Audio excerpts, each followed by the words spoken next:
அனைவருக்கும் வணக்கம்.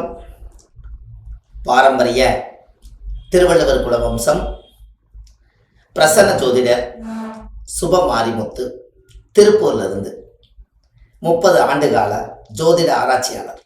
இந்த பதிவு உங்களுக்காக. இன்றைக்கு உங்களுக்கு ஒரு அற்புதமான ஒரு விஷயத்தை இன்னைக்கு நான் உங்களுக்கு கொடுக்க போறேன். வீட்டில் நீங்க நல்ல நறுமணமா வாழ ஒரு அற்புதமான ஒரு பரிகாரம். அதாவது நம்ம வினையை தீர்க்கக்கூடியவர் விநாயகர் தான். ஆனா உங்க வீட்டில் ஜனங்களெல்லாம் நம்ம சொல்லதெல்லாம் சந்தோஷ மகிழ்ச்சியா வாழணும்னா என்னைக்குமே வெட்டி வேர்ல ஒரு விநாயகர் செஞ்சு பூஜை அறையில வச்சு நீங்க சாமி கும்பிடுங்க. உங்களுக்கு எந்த பிரச்சனையா இருந்தாலும் குடும்பத்துக்குள்ள அந்த தோஷத்தை நிவர்த்தி பண்ணும். உங்களுக்கு ஒன்று தெரியுமா? கோவிலில் கும்பாபிஷேகம் பண்ணாங்கன்னா பச்சை கற்பூரம், வெட்டி வேறு, கலசப்பொடி இதெல்லாம் போட்டு சாமி மேலே கொண்டு போய் அந்த பிரதிஷ்டை பண்ணுறக்காக தீர்த்தம் ஊற்றுவாங்க. வெட்டி வேர் இல்லாமல் அந்த வேலையை செய்ய மாட்டாங்க. அந்த வெற்றி வேருக்கு மட்டும்தான் ஜனவசிய பவர் அதிகமாக இருக்கு.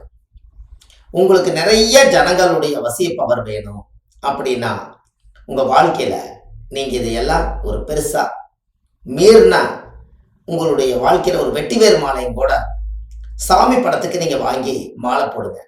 மண் வாசனையோடு நீங்கள் வாழலாம். அது மண்ணுக்குள்ளே இருந்து தான் அந்த வேர் வெளியில் வருது. அதை நீங்கள் கண்டிப்பாக அதை தெரிஞ்சுக்கும் போது உங்கள் வாழ்க்கை இன்னமும் நல்லா இருக்கும்.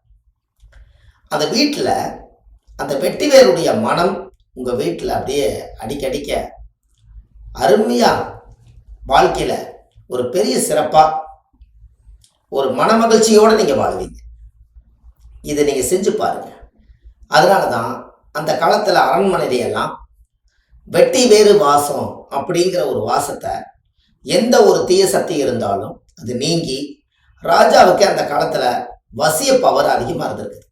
அதில் தான் வெட்டி வேற நீங்கள் கையில் நாம்பி எடுத்துகிட்டு போனீங்கனாலே நம்ம மேலே ஒரு வசிய சக்தி கூடும். நீங்கள் ஒரு பர்ஸ்லேயோ அல்லது உங்களுடைய பேக்கிலேயோ வெட்டி வேற நீங்கள் வச்சுக்கோங்க. உங்களுக்கு உபாசனமான வீட்டில் தெய்வங்கள் இருக்கும், அதுக்கு ஒரு வெட்டி வேறு மாலை வாங்கி போடுங்க. அதில் மண் வாசனையோட உங்கள் வாழ்க்கை அருமையாக கண்டிப்பாக இதை செஞ்சுட்டு வாங்க. உங்களுக்கு பிரமாதமாக இருக்கும். இதை நீங்கள் செஞ்சாலே போதும். அடுத்த பதிவில் உங்களை நான் சந்திக்கிறேன். நன்றி, வணக்கம்.